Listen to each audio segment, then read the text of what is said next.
well. Tonight we've got a fantastic guest tonight that I cannot wait to go through everything with her in terms of her journey with fighting cancer. She's an extraordinary woman whose journey is as inspiring as transformative as well. Ladies and gentlemen, before we actually get into the business of talking to her and getting to know her better, I would like to quickly remind us that if you want to co-host with me, if you want to be a guest on the show, or you have anything at all, any stories you want to share, and you'd like to be a guest on the show, please don't forget to send an email to empowerlifewithcleopatra@gmail.com. That's empowerlifewithcleopatra@gmail.com. So, guys, I'm so excited. Nevo is not just an image consultant and stylist. She's a catalyst for change, resilience, and confidence. I'm talking about Nevo Burrell. All right. She was diagnosed with cancer, breast cancer, in 2012. And she turned her personal experience into a mission to help others reconnect with their bodies and their confidence after this life altering event. She believes in the power of fashion, not the fleeting trends or cookie cutter styles, but fashion that heals, fashion that uplifts and transforms people from the inside out.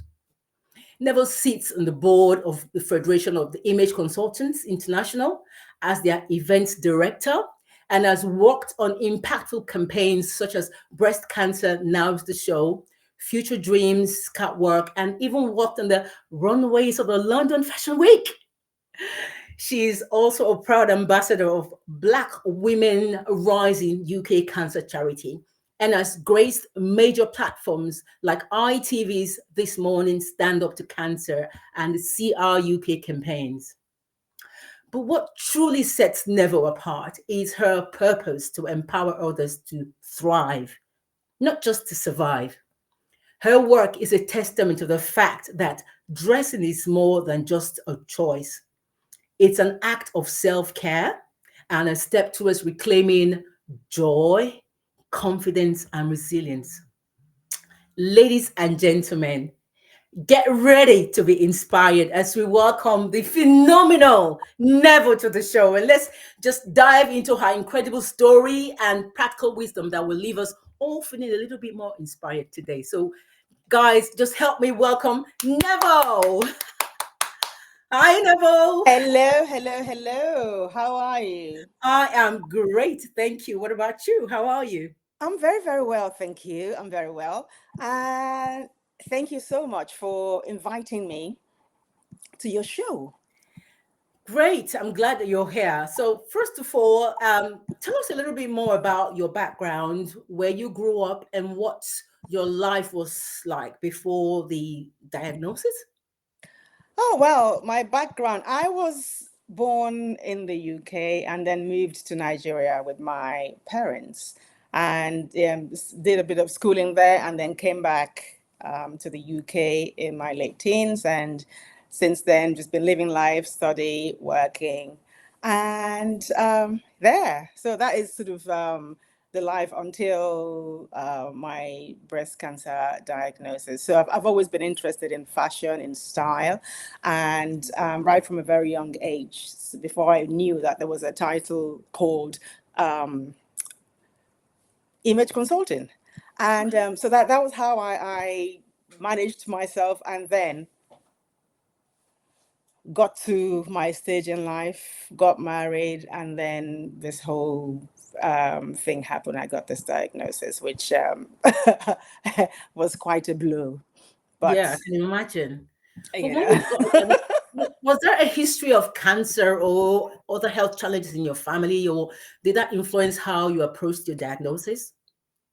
no, there was no known cancer diagnosis in my family because, as you can imagine, culturally, traditionally, or both, no one speaks about illness, Yeah. especially things like cancer or anything else. So you hear people died after a brief illness. The brief illness, no one says what it is, and so that was it was quite a shock, I can really, imagine. I to can receive imagine. a cancer diagnosis. Wow. Uh, yeah. It's a weird experience. Wow. Yeah. So, what was your lifestyle like before the diagnosis in terms of your work, your hobbies, your daily routines, for instance? My lifestyle prior to having a breast cancer diagnosis was, good. I had fun. I, saw my friends, enjoyed life with my husband. I enjoyed social activities. I enjoyed, my styling. I enjoyed singing.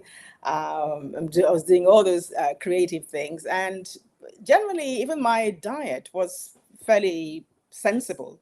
I wasn't overdoing anything. I wasn't, living badly. So things were just sort of fairly balanced. So to Mm, then receive that diagnosis, but yeah. leading to the diagnosis as such, because I wasn't checking at the time I found the lump. So if I'm going back to how that happened, I wasn't looking, I wasn't checking at the time. I checked normally, but at that particular moment, I wasn't checking. I was having a conversation with my husband, and he was sitting in front of the computer. I wanted him to send something to me via email. So I leant over him, behind. And as I was going back up, my thumb brushed the top of my breast. And that shocked me because I felt something as I was going back up. I just I was very, very shocked and surprised. So I actually gasped audibly, and my husband looked, turned around to look at me and asked what the matter was. And I said nothing because I wanted to be sure what I felt was actually something. So I left his presence, went into the bedroom, and stood upright, trying to locate the lump that I found and couldn't find it. So I leaned forward. Something prompted me to lean forward again, which I did, as in to be in the exact position I was when I detected the lump. And that was when I found it. Mm, And I was so shocked, surprised, slightly fearful, and made a mental note to call my doctor the following day because that was on the evening. It was a Sunday evening, actually, probably around about this sort of time. mm, On that Sunday evening. And I, made a mental note to, call my doctor the following day when I got to the office because I didn't want to say anything to my husband at the time. I wanted to be sure this is how I am. And I got to work the following day. The work was so busy on that day, I forgot. The day after, I remembered around lunchtime. So I contacted my GP's practice, and I was told by the receptionist that the consultants, the doctors were fully booked, that the next appointment wasn't going to be until a few weeks' time. And I said to her that I found a lump on my breast and I was invited in. So going back slightly, finding the lump, the lesson number one that I want to give to people is know your body, know what your body looks like, know what your body feels like, so that if you detect anything unusual, either in feeling or physically, then you know what to do. mm, Secondly, be assertive because I could easily have been put off by the receptionist saying that there was no appointment until a few weeks' time. But I knew that was a serious thing and I needed to be seen. And thankfully, she then invited me in to sit and wait until the doctors finished with their patients. And then whoever was available would see me. And that was how I got seen on that same day. Yeah, so so know your body, be assertive. mm. I think, yeah. Yeah, definitely. Exactly. So, Yeah. So thankfully, when I saw the doctors, the a doctor, I got referred to hospital, and within a few days, I got a call from hospital to go in. okay, okay. So, what was the most challenging part, though, of accepting the news? Oh, um, I don't know. Challenging part of accepting the news.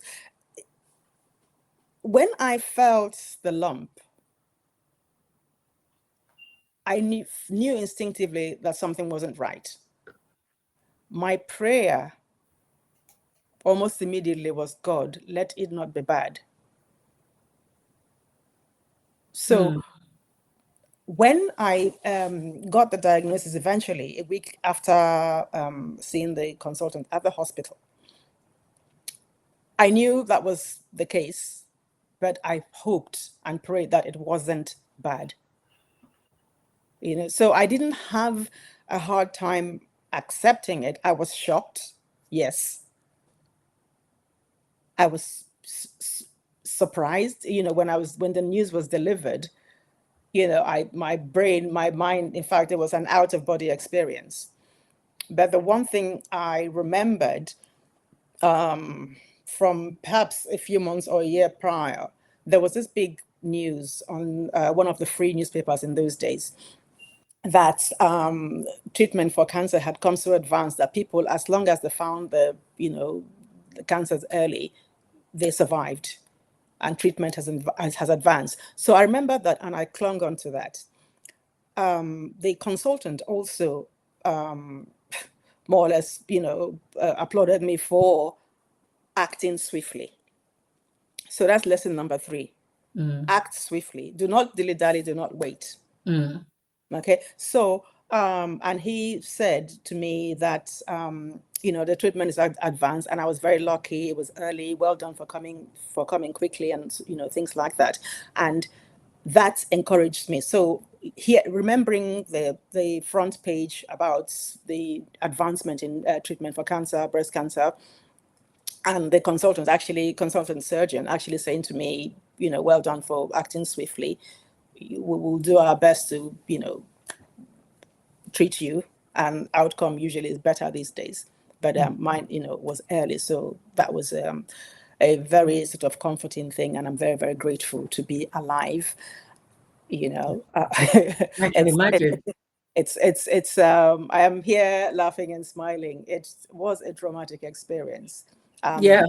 I did not have a difficulty. So to answer the question, it wasn't difficult for me to accept it, purely because in my mind, I felt that was, something, there was something not positive there, but here we are. Okay. So if it wasn't difficult for you to accept it. What about your friends and family? How did they accept it, and what sort of support did you get from them? Friends and family, that is a different kettle of fish altogether. Some friends, it's a weird thing, because I remember telling my boss at work that this is what has happened, and I was going to have a treatment, and I don't know what's going to happen, there. And then one of them said to me, now you know who your friends are. But I thought, Yeah. oh, what did he mean? I just took it face value. I didn't really sort of think anything of it. But of course, I saw that. A few people, I didn't tell anyone until the operation, after I had the operation. So that means from the time I detected the lump to when I had the operation was probably about 2 weeks. So I didn't, Okay. yeah. So yeah, it was quite swift. It was very quick. So I told my husband, so he was the only person who knew. I told him on the night before I got the diagnosis. So I kept it because I wanted to know the outcome before I told him. I didn't want to get, I don't like when people panic around me when, there was no need for that. I wanted to be sure before telling him this is what is going on and this is what blah, blah, blah. So I told him the night before I went to receive the diagnosis. And, from there we worked together. He wasn't best pleased, but, that I kept I it. mean, it's normal. Yes, exactly. Yeah. But I said, these are the reasons why I kept it. Anyway, so that finished. So I had the operation and I got home that evening. So it was after getting home that I began to tell people, family and friends. Somebody I told first, started wailing, and I had to actually calm them down and said, look, I have told you something. This is not your thing. Why are you crying? I have delivered the message to you. What, why are you screaming and crying? Sort of thing. So that was that. And then some others, one person said to me, oh, don't say it. It's like you are accepting it. But I said, It's already there. It's already been taken out. How? What? What do you mean? You know, and so different people, different reactions. Some in disbelief. Some, God forbid, the devil is a liar. Da da da da. The usual things that with our people. There's no need for that. Something has happened. It's been dealt with. I cannot, there was no way of undoing what had already happened. So if something has happened, why would you then tell somebody off for expressing themselves or sharing something with you? I'm a Christian. I'm a practicing Christian. Yes, we pray, but you cannot tell me to shut up. That Don't accept it yeah, or yeah. So mm, there are different, very many types of reactions. Some people didn't know what to do. Some people fell away. And the people some of whom I wasn't expecting to, be active were very, very, helpful, active, supportive, and all that. So there's sort of different types of reactions. You hear all kinds of things from people. It's something you've done. It's something, it's a shame thing. oh, It's something is contagious. Nobody wants to be near you. Oh, how did you get the cancer? What did you do? Madness, mad, stupid things like that. wow. Wow. Oh my We were God. talking about treatment, you talked about operation. So what sort of treatment did you undergo and how did it affect your body and your mind, I guess, psychologically? I had a lumpectomy. So they Okay. took the lump out and then took 3 lymph nodes and sent off for further analysis to see what type of tumor it was so that they could then organize my course of treatment. And so the wait from the time I had the operation, the lumpectomy, to getting the outcome of the further analysis was about 2 weeks. And of course, that time of waiting, Be like 2 years, phew, huh? it wasn't easy. It wasn't easy at all because, of course, your mind is going in all kinds of directions. You're not quite understanding what's going on. Mm-hmm. Why? What are they going to find? What are they going to come back with? Blah, and so I was just there waiting. And in the meantime, when after the lumpectomy, because it was a day treatment, so I was discharged in the evening and given some serious painkillers. uh I was given a DVD to do some stretching exercises so that the wound doesn't constrict, and all those sort of things, just Mm. to give some movement. And I watched this DVD when I then remembered a few days after the fog of painkillers had worn off. I I then put this DVD on, and watched it. I found it so boring because I was just thinking, oh my God, if I did this would drive me even mad, more crazy. So thankfully, there's a gym near where I am. Mm. I remember Pilates or yoga is a stretchy exercise that, for stretching. Mm. And so I went across to this gym to inquire. Anyway, fast forward, I registered and I went to a first class and I explained to the instructor, this is what has happened and this is what I'm supposed to be doing. So please, and then they had to modify for me what I needed to do. So I started doing that. And then I heard music and I thought, oh, what was that? On a different day, it was Zumba. So I started to go to Zumba. In my mind, I'm thinking, well, whilst I'm waiting, instead of driving myself crazy, let me do something. And Mm-hmm. that doesn't involve, it's exercise is fun, but it does, I don't have to use the part of this. So is this my right side? I didn't have to, do anything with that. I moved my legs, moved the rest of my body, in sensible ways. But at least I'm still having fun. I'm doing exercises because prior to that time, I didn't do much exercise. I walked kind of a lot, but I didn't do any sort of extra. And so that led me from yoga to Pilates to Zumba.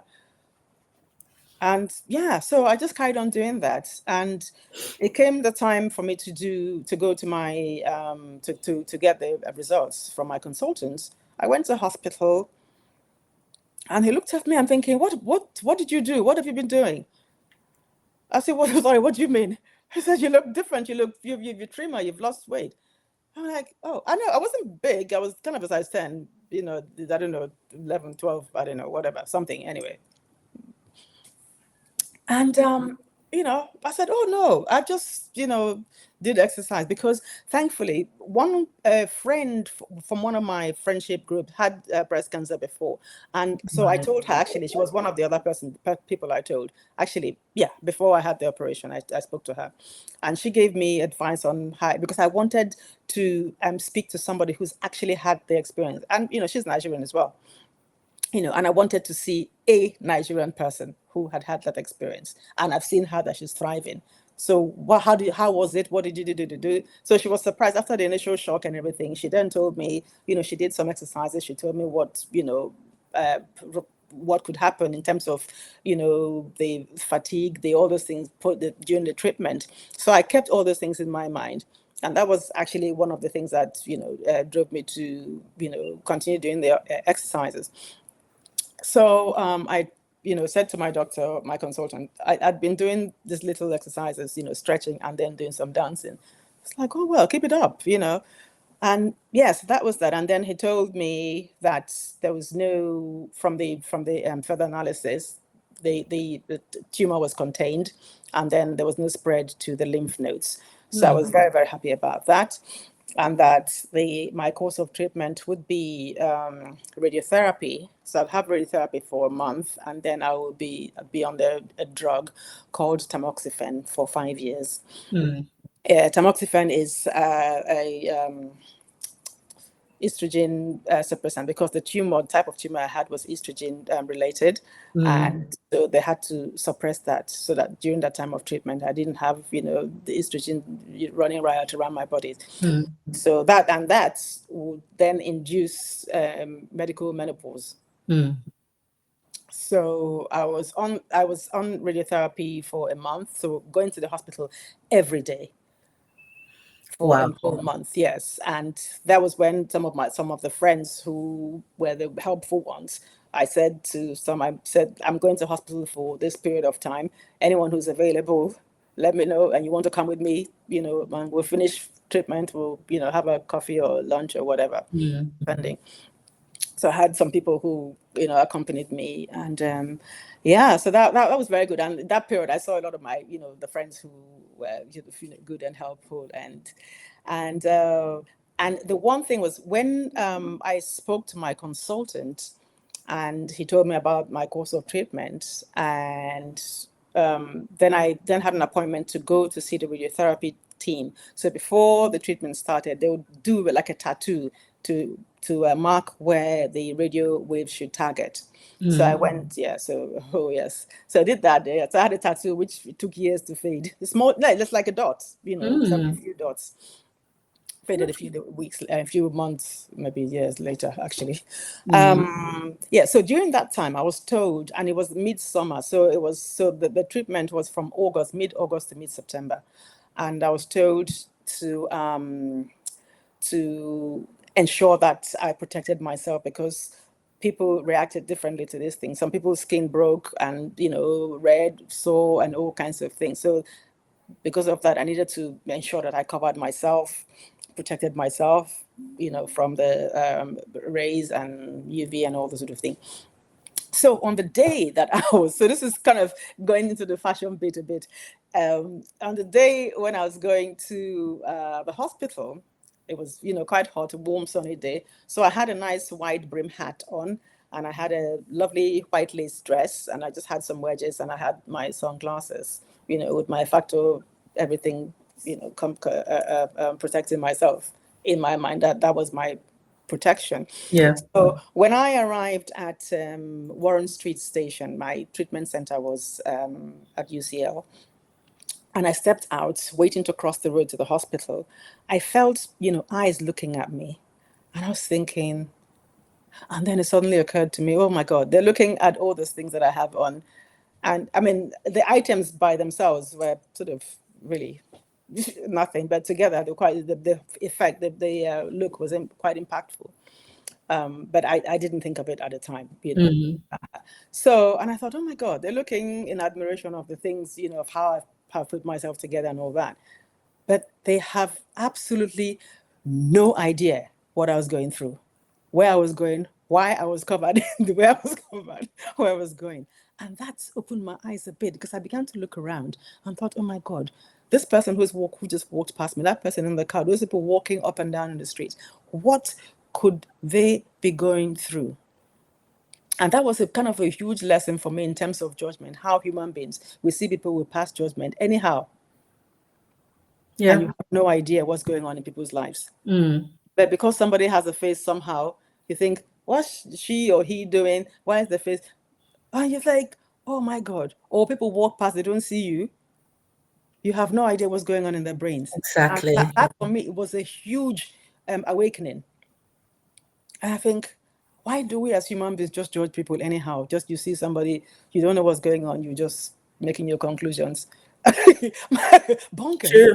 But anyway, so that was a huge lesson for me. Anyway, so that passed. I got into the hospital, got to the radiotherapy team, and the consultant and the guy, the people there exclaimed, "Oh my God, you look fantastic! You look da da da da."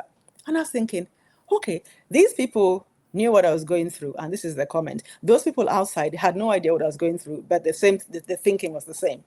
There must be something in this thing of, this, window dressing or dressing up, dressing to encourage yourself, Mm-hmm. to give a positive, because what I was going through was not a positive thing.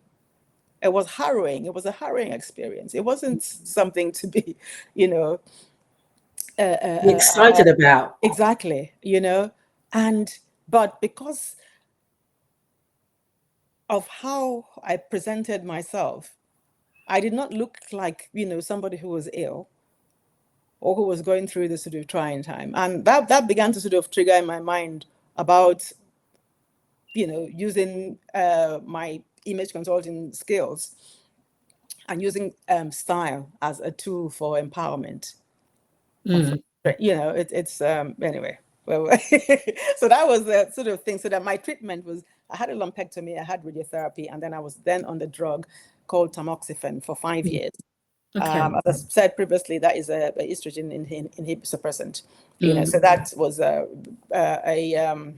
induced the medical menopause, and the side effects was something else. Right. So, I mean, that's the next question. Like, were there any side effects, and what sort of side effects did you have? And, that the treatment that has surprised you, like, how did you deal with the side effects, and what were they? Mhm. So And how did you stay motivated as well when it felt indeed, overwhelming? indeed. So the radiotherapy, when I started, the first few days was okay, but then as the days went on, I noticed the fatigue. I was very tired. They one thing that I almost did before was when I was tired and I had in mind to get up and do something, I would get frustrated and I would try to counter that tiredness. And I learned very quickly that resistance was futile. There was no point in me fighting it because the more I fought, the worse I felt. So that lesson number 4, I think I would say, listen to your body. Mm. If anything is happening, whether you're ill or not ill, if your body says it's tired, please listen, respect it. Rest. Yeah.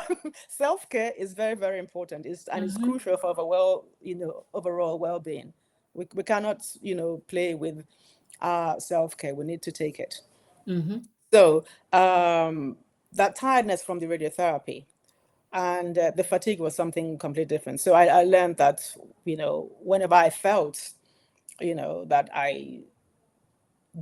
my body was unresponsive, I should just sort of be quiet and just lie down and sleep until it passes, because it will pass. It's Mm. not something that stays on for a long time, but of course the tiredness was there. And what else? I also recognized that whenever I woke up and I had energy, I must just do all the things that I wanted to do. Mm. So when you have energy, do the things you need to do, so that, Mm. because I knew that the tiredness was coming at some point. So Mm. get on with stuff and then get them done. Then I finished my radiotherapy, and then the tamoxifen started afterwards. A few, maybe, I don't know, maybe it's been a long time now. A few weeks to a month, this side effects began to happen. My bones ached. I felt like an 80-year-old. Mm. Mm. Oh. It was horrible. And then, of course, that set a panic because I'm thinking, oh my God, why am I feeling this way? I didn't understand why, that was the case. I had to call my doctor, call the consultant, panicked my way to the hospital, spoke to him. He ordered some blood tests and, a scan. So I got a full body scan and then blood tests. And then when I went to see him again, he started laughing. I said, oh, thank God. Because in my head, that's the way I am. If like somebody's delivering, if you're expecting some sort of bad news, you get there and they're smiling or laughing, that means To relief. there's Yeah. nothing bad. Yes. Mm. So he said, oh, I was being short vitamin D deficient, so he put me on vitamin D, Mm. and then almost immediately the aching stopped. But the other things that happened was the hot sweats. I Well, was, because you went to early yeah, menopause, menopause. yeah. Yeah. So, oh my God, it was just horrible. It was horrible. So of course that affected my sleep. And I woke up one day, my side of the bed was wet. Hmm. I'm thinking, no, I did not wee myself. This is scam. And then I looked, so my body, it was clammy, everything was hot, wet. So from then on, I would put like lots of sheets or towels on my side of the bed and just, go to sleep. Yeah. So it was that. It was the hot sweat. It was the sweaty things. It was, there was a day I went out. I went to a Space NK shop to get some products. It was a winter. It was like a February time, so I had my winter. So I was in the shop, and then suddenly this wave of Heat. oh, even I think yeah, because my then natural menopause is not it wasn't as bad as that. But anyway, it was just heat, and I felt like I lost my reasoning. And I was clutching at the thing. I was trying to undo the zip. I couldn't. My brain, nothing was working. Thank God, the woman, I think she was the manager in the Space NK, she saw it and recognized it straight away, Mm. and just came and moved me and put me on a stool, clicked her fingers, called her assistants to bring water, bring a spray. She undid my thing for me like a child. I felt like a child. I didn't know what I was doing. She's unzipped my jacket, took it off, gave me water, sprayed cooling thing on me, Hmm. and then it passed. And she looked at me. She says, "Yeah, don't worry. I know what I know what I know what Bless her. Oh my I know." God. Bless her. You know, that was the most I'd never remember the time I felt that helpless. Helpless as a child. I couldn't speak. I couldn't do the thing. And Wow. I'm so grateful that I was in a place that the person recognized it and acted. Can you Mm. imagine if I had been somewhere, somebody suddenly think I'm mad? Yeah. They would think, oh, poor woman. Yes, who is this black woman in this Oyibo shop? Yeah. Village people. This was in the Space NK in Knightsbridge. All right. So Okay. you can imagine. Mm-hmm. Oh my gosh. Right. So that was the thing. And then I felt I suffered some hair loss, not as bad as somebody as say I chemotherapy, but the texture of my hair changed. It got dry and so brittle and yeah, so all those things. What else was the other side effects from the tamoxifen? So those were the major ones. Okay. Mm. Okay. But you said you had a friend who went through the same thing, so you connected with. But was there any other group or other sets of people who've gone through the same thing that you connected with that sort of supported you throughout the period? Eventually, yes. Okay. Yes. So when I finished my radiotherapy and I was discharged, I was so happy because that meant that I didn't have to go to the hospital every day. They said, fine, your treatment is finished. You're not going on tamoxifen. We'll see you in 3 months' time. Mm. I was so happy. Day one, I was so happy. Day two, happy. Day three, my brain just poof. I Hmm. thought, what is going on? I thought I'd gone mad. I thought I had actually lost it Mm. because if I sneeze, if something itch, there's panic Mm. of the fear of recurrence. they suddenly,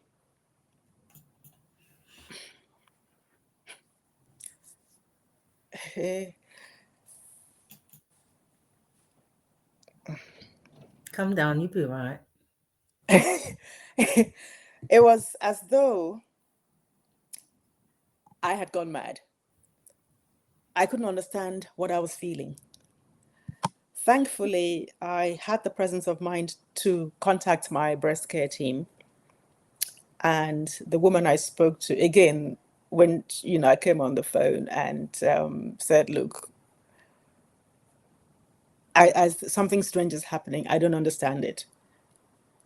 I feel, am I going mad or is this a thing?" She started laughing. When she laughed, I thought again, okay, there's hope, you know? And she said, "Yes, it's a thing. It's normal.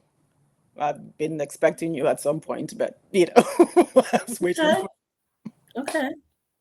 you know."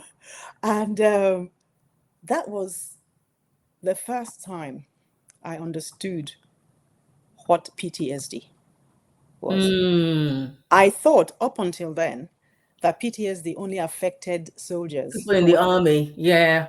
because that was all you heard about Mm. PTSD was, Mm. people went to, Iraq, other places, Vietnam, all those things from the past. I That day I understood that, you know, anybody who has been traumatized, of course, there's a fallout afterwards, once you get past that. Because prior to that time, my mind was focused. I wanted to get well. So I was active in my treatment, participating, speaking to the consultants, doctors, asking questions, doing what I needed to do to ensure that I was well. But I was not prepared for the PTSD. Mm. Wow. And yeah, so I was offered the 3 sessions with a clinical psychologist, which I gladly accepted.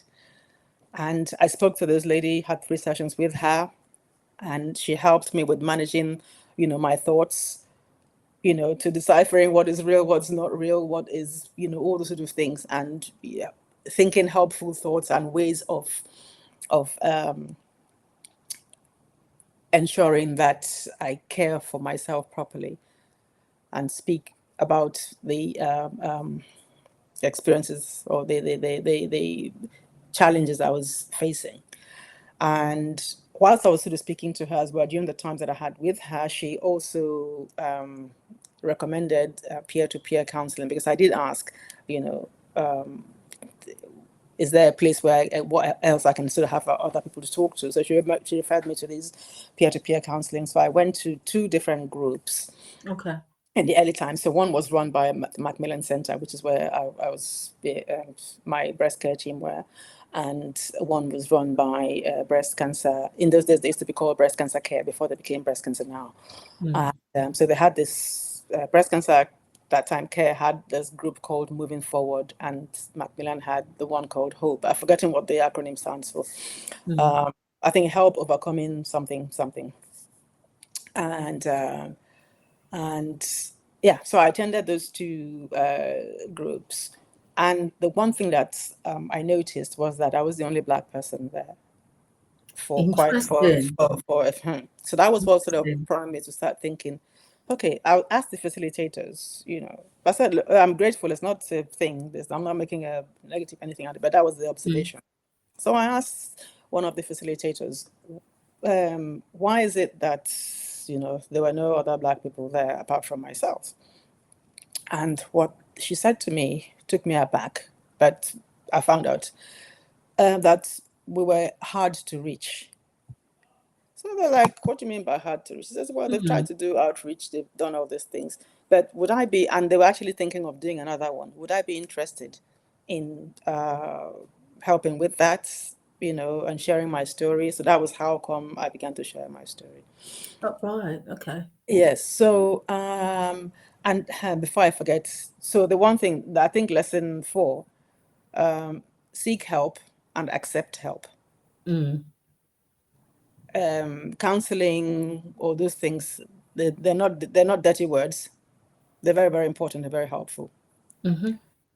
So I Interesting. then I went to this group, spoke to this woman. She said, This is the situation," and I did then agreed to help with that, to share my story, to do whatever was needed to ensure that my community, our community, you know, see and understand and are reached. And they had an open day, which was on the 5th of December. Incidentally, my work, where I used to work in a bank, they gave me 6 months off to go through my treatment, which I was very, very grateful for, with pay and everything, because that was, the whole thing that time. Anyway, on the 5th, I remember the 5th of December because that was the same day that I my role was made redundant. So, Wow. Okay. yes, but This was in 2012, right? no, 2013.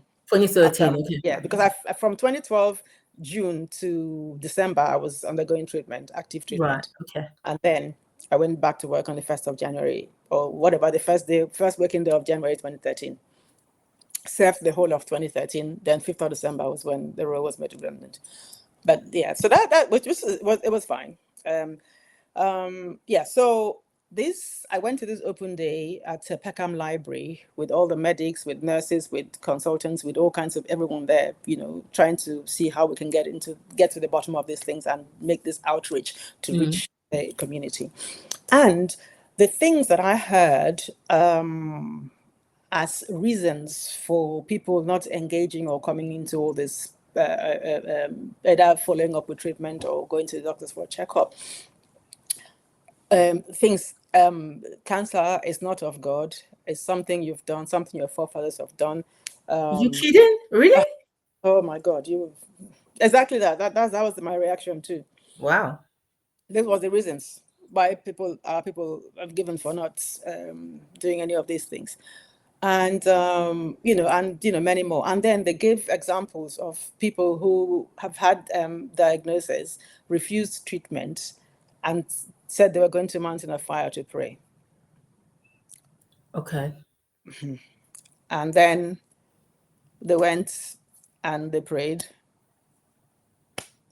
Mm-mm. Oh, gosh. Lord have mercy. So, Mm. sad cases, a few, many, many things. And some who are going to go for the natural remedies and all that sort of thing. You know, who am I to say anything to anybody? But what I know, what I can say is that, being a Christian, I suppose a lot of people might be Christians on this watching.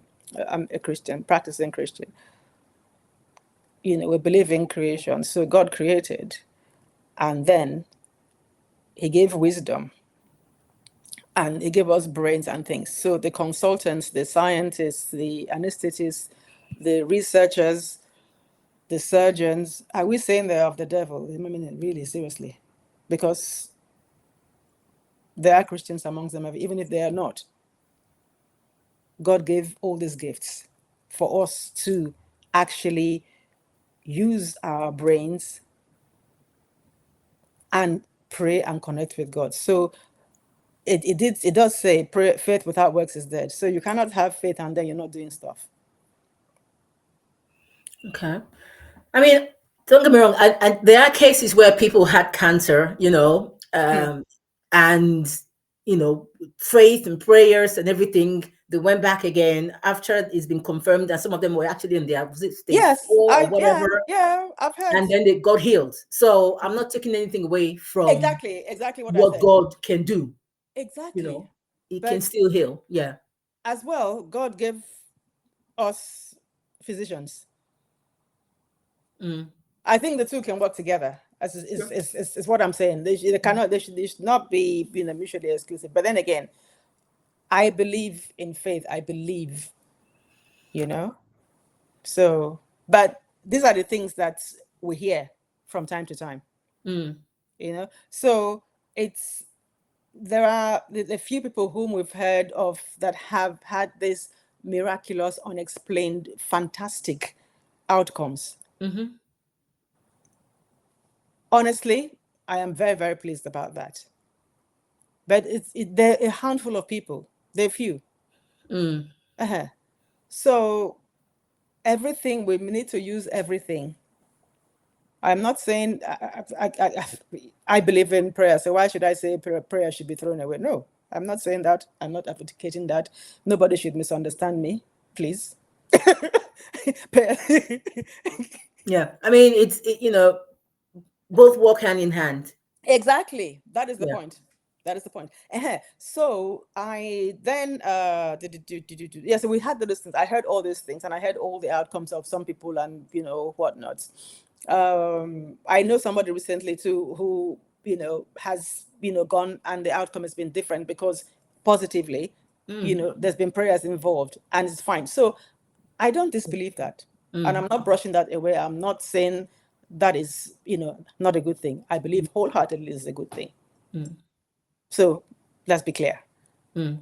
It's, because it's like, people saying for me, you are going to look for a job or something. You still have to do your thing. You were doing this program now. If you did not do the program is not going to run by itself because you prayed. Mm.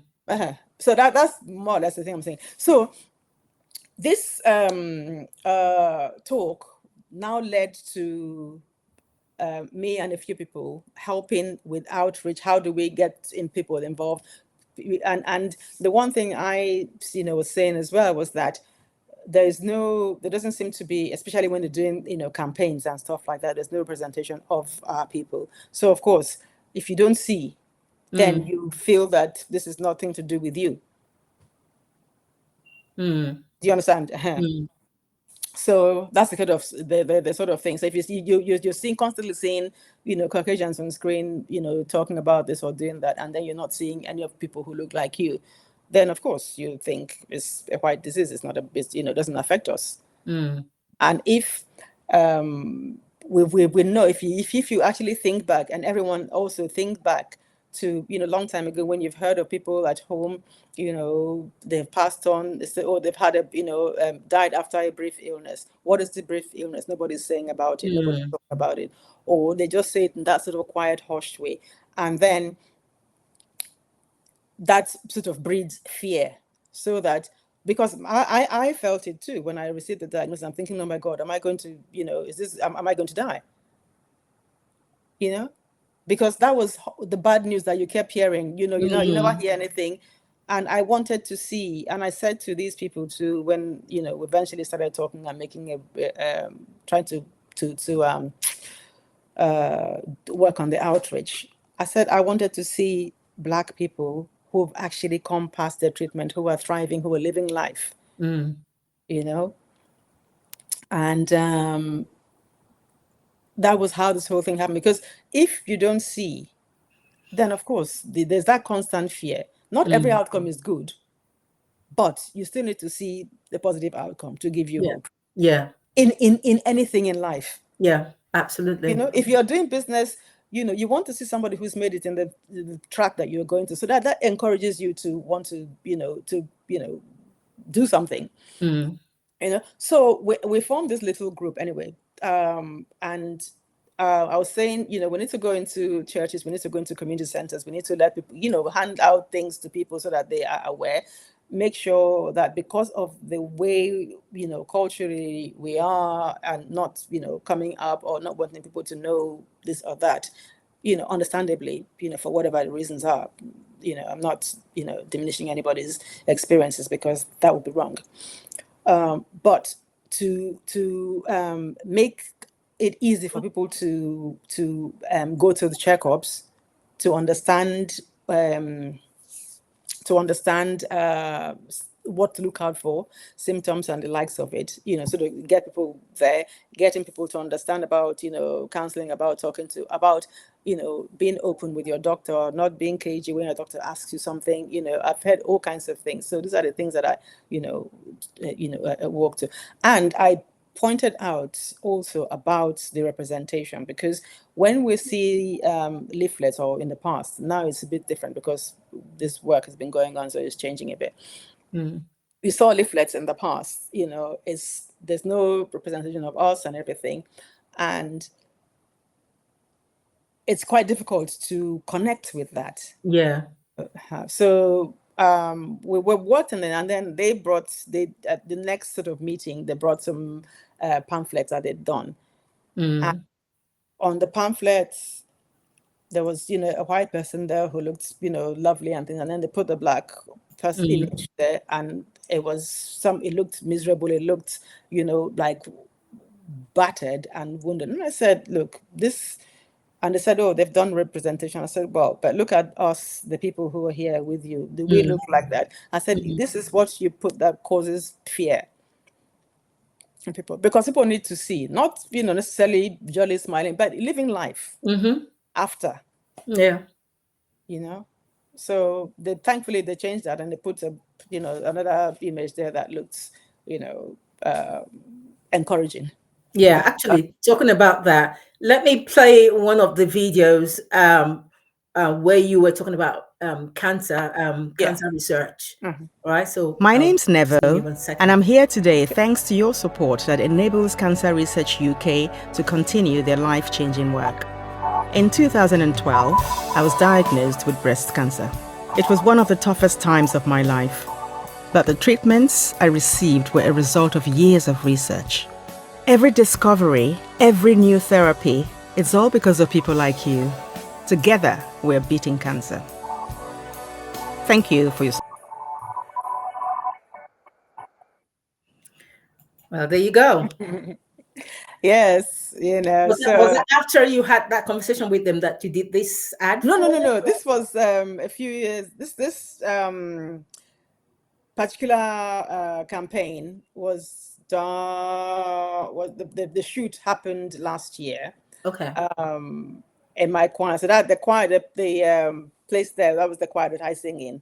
Okay. So I came to my choir to do that shoot. Oh, so they've used the videos. So there's one on TV. There's a TV advert as well. Again with that sort of thing. Yeah. And that it comes on, from time to time. And then this was the latest social media. So this is a social media campaign. And then coincidentally, I saw and the oh gosh, noise. I saw the What's on TV this Christmas session. There's this same ad in that magazine. So all right, okay. So because of all these things, I then became a media volunteer. So they approached me to be a media volunteer for them, because they're looking for, again, the Black people who are willing to tell their stories, who are willing to, because everyone is now talking about representation, and all that. So that was how I got involved with them. I think I did print for them first. So I've done interviews in like the Times, Observer, Guardian, and a few other, sort of publications. And so I've been with Cancer Research UK for quite a number of years now, from that time, from the early time. So this lately, it's becoming, they're using me more. So that was how this shoot came up last year. And then, so they had the TV advert, now there's social media, and I think Christmas cards last year, and then this TV magazine one now. Okay. And then I was invited. I was the guest speaker for the Christmas evening last Wednesday, 11th of December. And those are pictures with the Christmas festive outfit that I had on. Yeah. Oh, I wish I could show them, but Shame, yes. But I'm gonna play the other videos. That's Yeah. Yeah. So I was gonna my ask you. them, yes. This is a bit more personal. If you don't want to answer it, it's fine. But in terms of your body, what did you feel about? Were there any changes in your body? And with regards to intimacy, how were you able to cope? Did they actually remove the entire breast, or it was just a lump? No, I had a lumpectomy, so they took the tumor out. Okay, so you still had the Yes, a breast, but Okay. yeah, so where they took the lump out, so Yeah. slightly dent. No, it's just a little, but Mm. then with a scar. So it's a Okay. small scar. But thank God, my surgeon is honestly, he's known for a steady hand and Mm. fantastic work. So Mm. my scar is a bit clean. It's Oh, about that's good. an inch Mm. long, but very, very clean. So Okay. it's fine. So, but in that sense, but there's still that feeling of, okay, they've taken bits of my body out, Mm. sort of thing. I don't mind. But during the time of, active treatment, of course, intimacy was out of the question. Mm. Um, But did it affect your physical relationship with your partner? And if it mm, did, how did you navigate those changes it, together? no, I wouldn't say it did. But I felt a bit incomplete in a way because of that little dent. Mm. But I sort of, got over that fairly quickly because of how grateful I was and I am to be alive. Mm. The I think even more the slight disconnection came during the time of my hot sweats when I was just dripping in sweat. So that bed, I felt sort of a bit sort of uncomfortable, and yeah, I just Mm. felt uncomfortable with the whole situation. That thing, menopause. Oh, I am old. I am, and of course, we know now that it's not the end of life, but Yeah. since that being faced with that and not understanding it properly at that time Mm. made me feel disengaged, disconnected in a way. Mm. But again, remembering that I am on earth, Mm. You're still alive. here. Mm. Um, I sort of had to think positively about it. My husband is very good. He wasn't, he was not removed from it, but he, actually, he wasn't removed from it. He was actually quite, engaged with Supportive. everything. Yeah, Mm. and supportive. Mm. So as for, you know, intimacy as such, I think because all those things were going on in my thing, I didn't. But once I kind of got my head around, it was we were both patient with ourselves. Mm. So then it That was resolved okay afterwards. itself. It resolved itself eventually. But I can sort of understand how it can have a negative Effect. impact on Mm. some people. Let me take a moment to quickly acknowledge those in the chat. Julia, thank you so much for being here. How are you doing, darling? Um, Thank you for the compliment as well. Oh, thank you. Um, Thank you to Olubumi as well. Thank you so much. You're a sweet. Thank you. Thank you to Nicole. I think Nicole is here. Ronika, thank you. Let me just say a few things. Like Julia says, thank you for hosting the show. Oh, Princess Cleopatra, you dressed beautifully. Thank you, but I'm a queen, not a princess. But Mm. hey, um, I need. And you said something about your dad had cancer, so you understand the journey. Wow, and I hope your dad is okay now. I hope all is well with your dad. Um, um, I think this. That's Ronnie. There's Ronica. There's who else? RD22. Okay, and then Mercy. RD22 is talking about he has 4 layers and his objective is to feel good by keeping himself warm. Mercy, God bless you. She says, God bless you so much, Nevo, that she has a cousin who's been diagnosed with cancer, with breast cancer. She's in her mid-30s. And what are the do's and don'ts of support and encouragement and in words of action? So you've talked about the words of and well, you've talked about the do's. I think you were in number 4, number 5 now in terms of what you need to do and how you acknowledge it. So you can still talk about that as we carry on.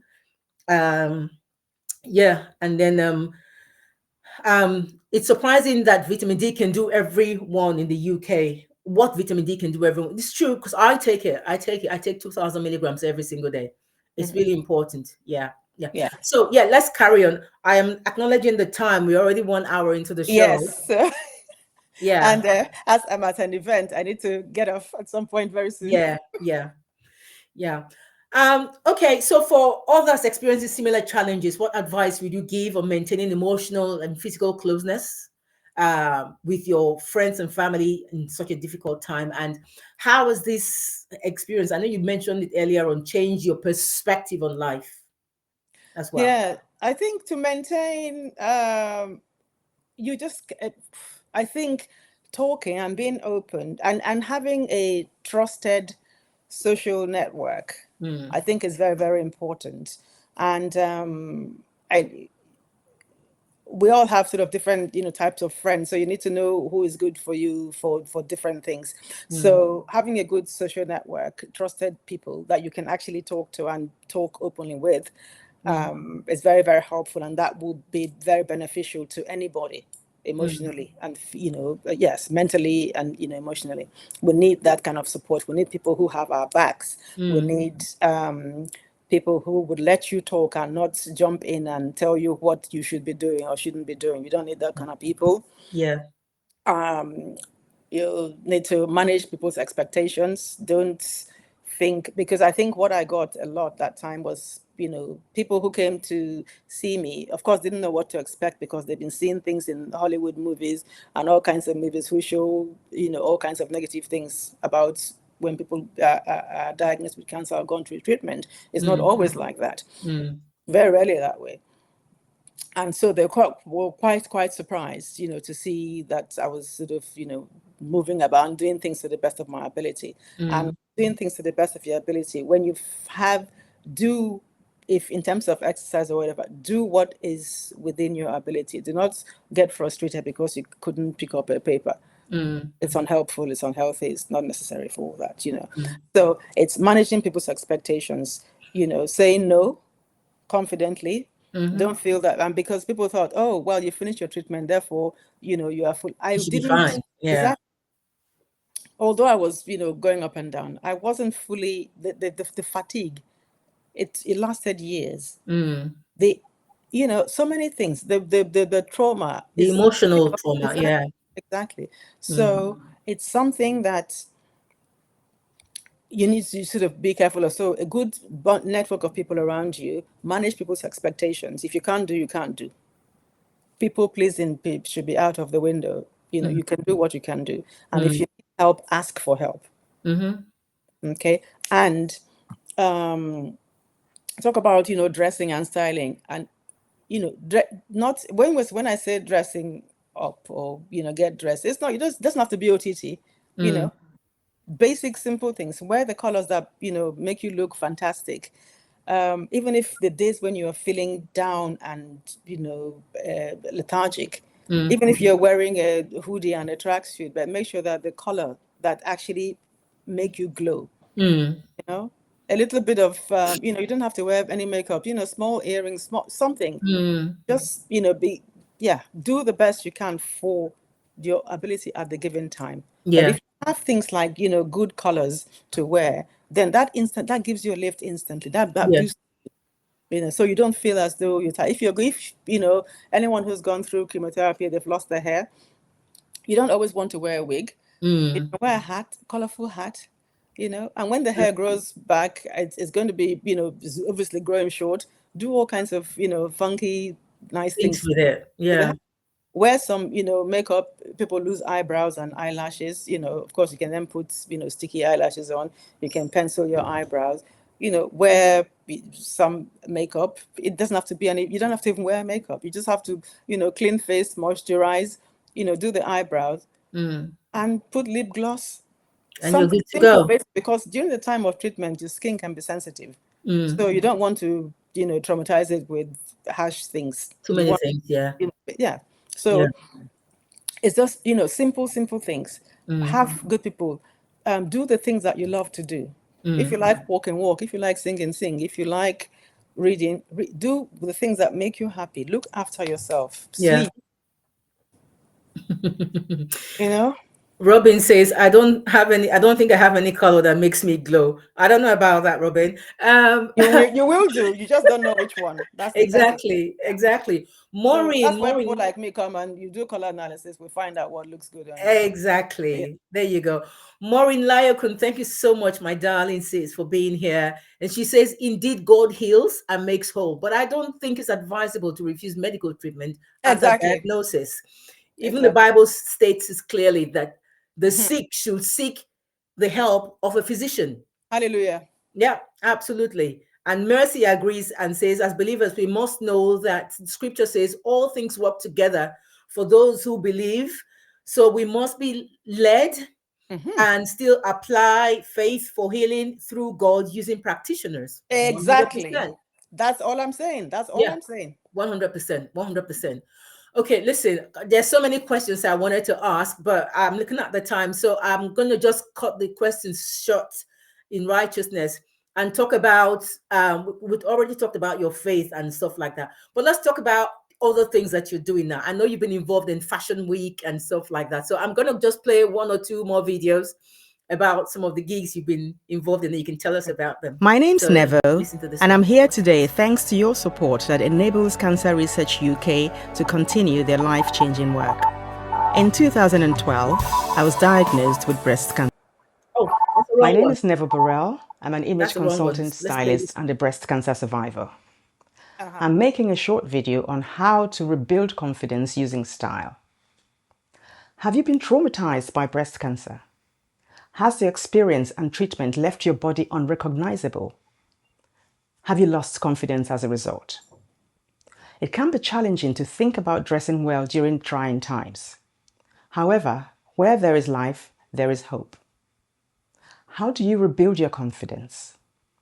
One of the steps in rebuilding confidence is to accept and embrace your body.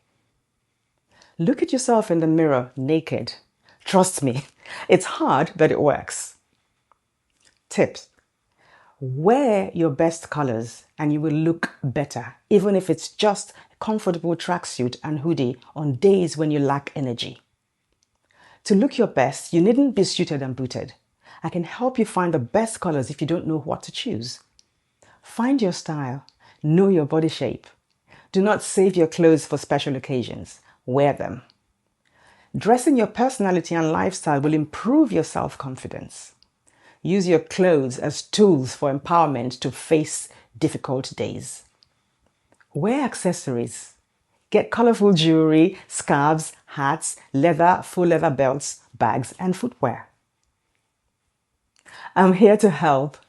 Feel free to contact me via Instagram for a personalized service at Nevo Concept Image.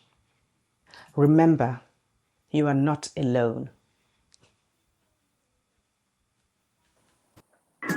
There you go. And I'll play the other one. Hi, my name is Nevo Burrell. I'm an image consultant stylist, and I'm here at Victoria's Secrets today with Future Dreams to talk to these fantastic ladies here about body acceptance. And the styling session today will be talking about shapes, colors, how to look good, how to accept your body. I think I'm actually quite passionate about that, being a former breast cancer patient. And so I know what it feels like to have that disconnection from bodies after treatment. So today is a day where I talk to people about how to regain body confidence, how to have body acceptance, and to look good. Nice one. And then let's play this. Through all this that I've been through, it has, opened various doors for me. It's given me the opportunity to share my story, to help everyone, to help people, and it was helping me as well. And it's led me to become a media volunteer so that I help with visual representation of our community for places like Cancer Research, for Breast Cancer Now doing their catwalk, for Future Dreams doing their catwalk as well, and doing my style workshop for women who've gone through. That's amazing. That's amazing. So tell us about the Victoria's Secrets one, and also this one that you're doing the catwalk. That was Yeah. so cool. Yes. The Victoria's Secrets one, that was in collaboration with Future Dreams House, where I do styling workshop for the women who's undergone treatment. And so it was Future Dreams and Victoria's Secrets, and then myself. So that was for this Black History Month just gone. So we shot that at the flagship store in Westfield, Shepherd's Bush.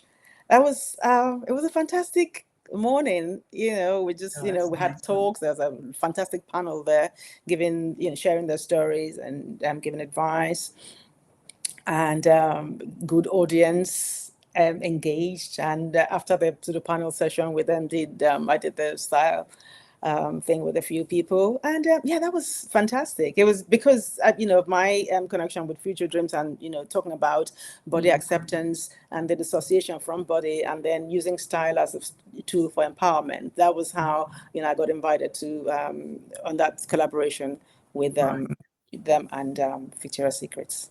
Okay. Honestly, yeah, go ahead. And the Breast Cancer Now, the catwalk. Yeah.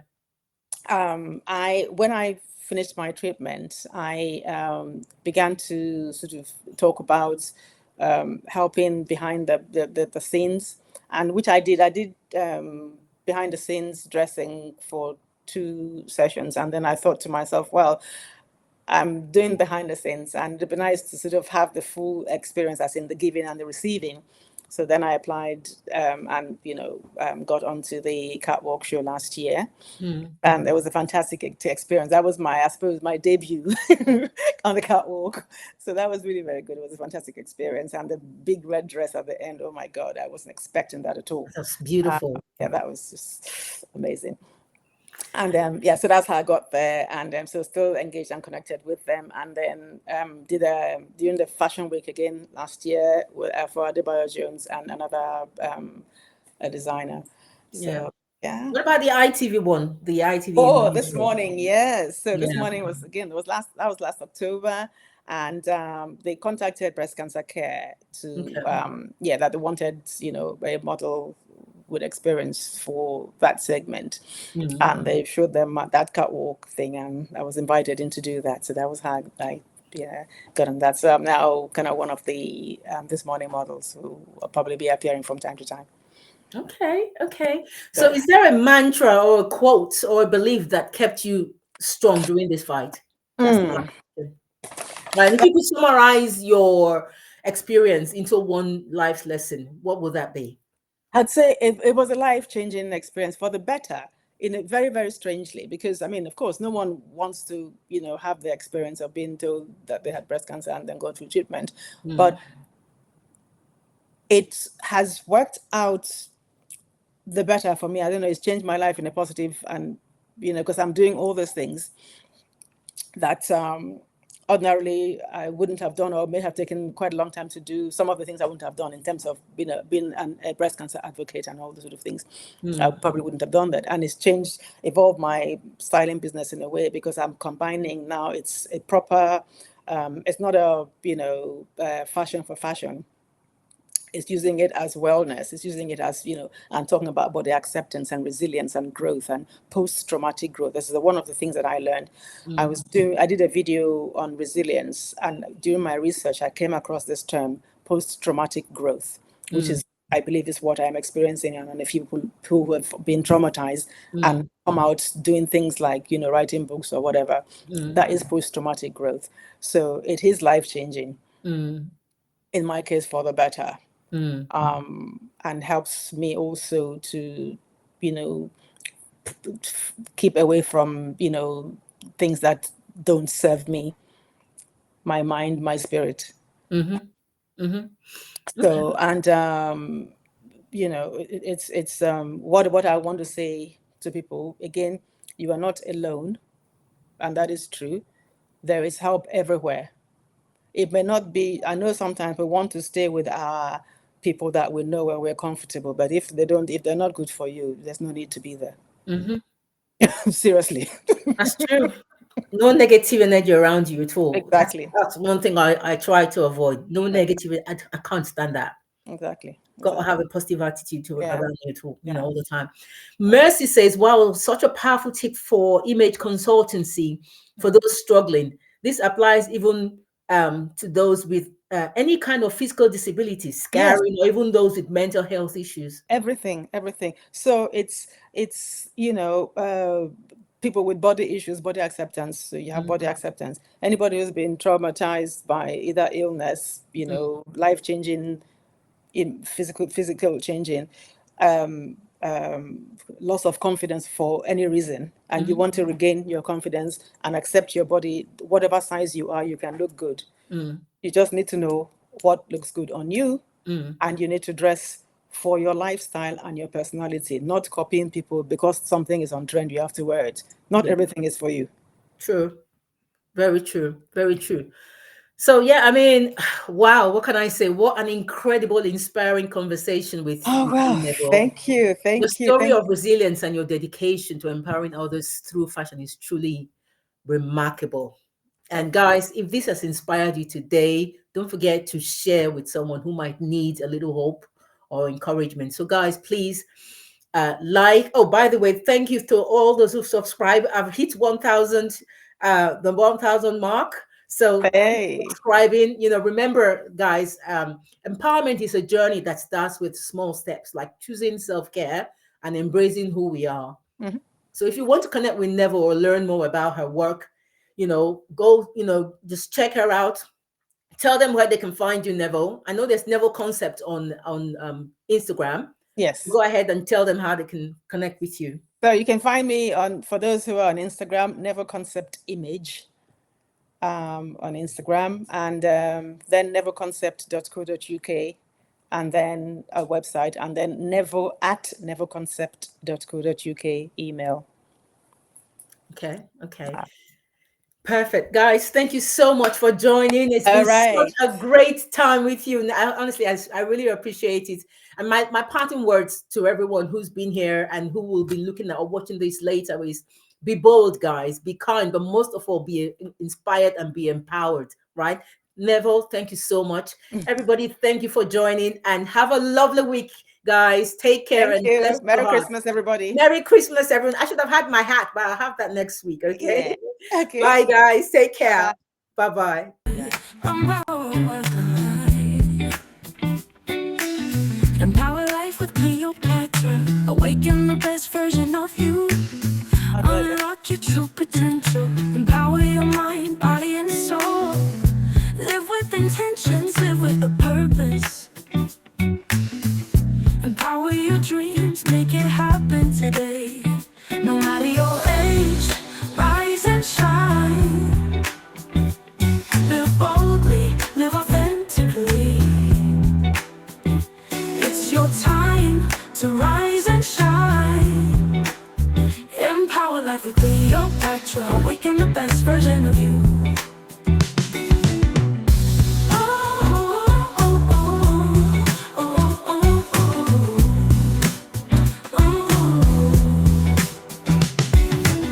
Your journey starts today. You've got one life to live.